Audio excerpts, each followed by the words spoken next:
Assalamualaikum warahmatullahi wabarakatuh. Perkenalkan, nama saya Titi Susmitasari dari Prodi S1 Administrasi Rumah Sakit semester 3. Saya di sini akan membuat video rangkuman tentang mata kuliah akuntansi biaya. Yang pertama yaitu peran akuntansi biaya dalam perencanaan, pengendalian, dan pengambilan keputusan.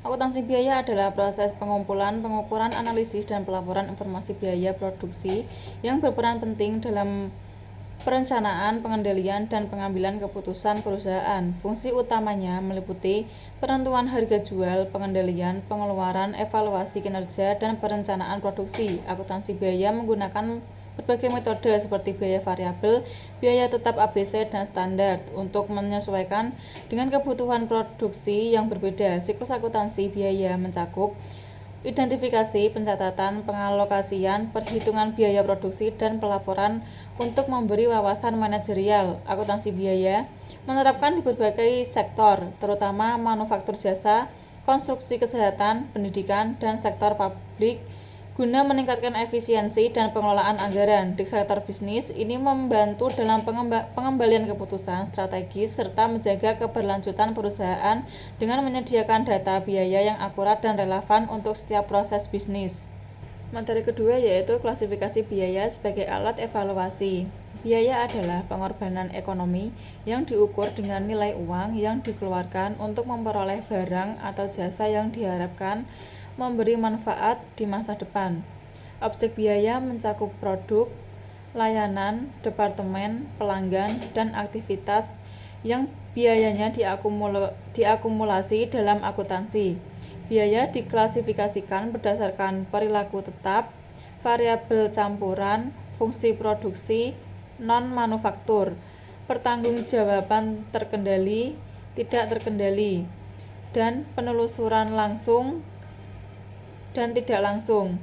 Jenis biaya lainnya meliputi biaya peluang, biaya hangus, serta biaya investasi operasional dan pemeliharaan. Biaya satuan atau unit cost dihitung dengan membagi total biaya dengan jumlah unit produksi yang dapat digunakan dalam penyusunan anggaran dan penetapan tarif, terutama dalam pelayanan kesehatan. Metode penghitungan biaya satuan mencakup metode tradisional dan metode ABC yang mengalokasikan biaya overhead berdasarkan aktivitas terkait. Biaya satuan membantu mengukur kinerja dan efisiensi dalam berbagai sektor, termasuk kesehatan, untuk menentukan tarif layanan dan memastikan penggunaan sumber daya yang optimal. Materi ketiga yaitu kategori biaya di instansi kesehatan pemerintah dan swasta. Perbedaan biaya antara rumah sakit pemerintah dan swasta meliputi penetapan tarif, struktur biaya, dan tujuan institusi. Rumah sakit pemerintah menetapkan tarif lebih rendah dengan subsidi untuk meningkatkan akses kesehatan.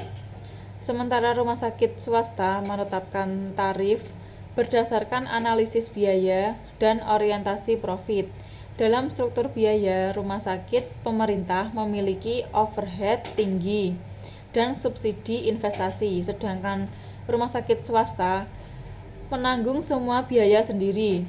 Dalam pengelolaan anggaran, sumber pembiayaan rumah sakit pemerintah berasal dari dana publik untuk layanan kesehatan yang merata, sementara swasta mengandalkan pendapatan dari layanan dengan tujuan profit. Anggaran di rumah sakit pemerintah lebih transparan dan diatur secara politik, sementara di swasta lebih rahasia dan fleksibel. Pengelompokan biaya rumah sakit mencakup biaya operasional atau tenaga kerja, utilitas, pemeliharaan, biaya investasi atau peralatan medis, gedung, dan biaya lain-lain seperti pajak, asuransi. Ada berbagai jenis pengelompokan termasuk biaya langsung atau tidak langsung, tetap atau variabel, dan kontrol atau non-kontrol. Pengelompokan ini membantu manajemen dalam akurasi laporan keuangan, identifikasi area yang perlu diperbaiki, pengambilan keputusan, dan efisiensi anggaran. Materi keempat yaitu akumulasi biaya di pelayanan kesehatan. Akumulasi biaya adalah proses pengumpulan biaya dalam penyediaan layanan kesehatan, mencakup biaya langsung seperti gaji tenaga medis, obat-obatan, dan tidak langsung seperti administrasi, utilitas. Tujuan utamanya meliputi penetapan tarif, evaluasi kinerja, perencanaan anggaran, dan mendukung pengambilan keputusan. Metode yang umum digunakan adalah metode tradisional dan activity based costing atau ABC. Metode tradisional mengalokasikan biaya berdasarkan jumlah hari rawat inap yang sederhana, namun kurang akurat untuk rumah sakit modern dengan kompleksitas layanan tinggi. Sebaliknya, ABC mengalokasikan biaya berdasarkan aktivitas spesifik seperti pendaftaran pasien atau operasi, sehingga lebih akurat dan mendukung keputusan manajemen. Tahapan akumulasi biaya meliputi identifikasi biaya, pengumpulan data, pengelompokan alokasi, dan perhitungan total. Tantangan dalam akumulasi biaya termasuk kompleksitas layanan, variabilitas biaya, dan keterbatasan sistem informasi. Manfaatnya adalah mendukung keputusan manajemen yang lebih baik, meningkatkan efisiensi, transparan, dan kualitas pelayanan. ABC lebih cocok untuk rumah sakit modern karena mampu memberikan alokasi biaya yang lebih tepat, mengidentifikasi aktivitas bernilai tambah, serta mendukung peningkatan kualitas dan efisiensi pelayanan. Materi terakhir yaitu panduan review jurnal. Jurnal ilmiah adalah publikasi berkala yang menyajikan artikel ilmiah dari peneliti atau akademisi, baik dalam bentuk cetak maupun online. Tujuan utamanya adalah mempublikasikan hasil penelitian yang original dan valid, memajukan ilmu pengetahuan, meningkatkan kualitas penelitian, serta membangun komunitas ilmiah. Jurnal ilmiah bermanfaat bagi peneliti untuk publikasi dan pengakuan, bagi akademisi sebagai sumber informasi, bagi mahasiswa sebagai referensi, dan bagi masyarakat sebagai sumber informasi ilmiah.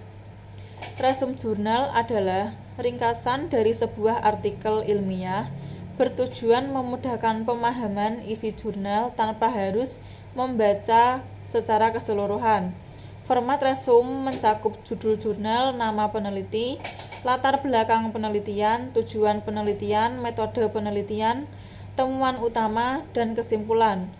Cara membuat resume jurnal meliputi menyusun dalam bentuk tabel untuk memudahkan pembacaan, meringkas dengan bahasa sendiri, memastikan pemahaman dan kejelasan tanpa menyalin langsung, menjaga akurasi informasi untuk mencerminkan isi jurnal dengan tepat, menggunakan gaya bahasa yang baku dan akademis, menghindari bahasa gaul atau informal. Sekian video dari saya, kurang lebihnya saya mohon maaf. Wassalamualaikum warahmatullahi wabarakatuh.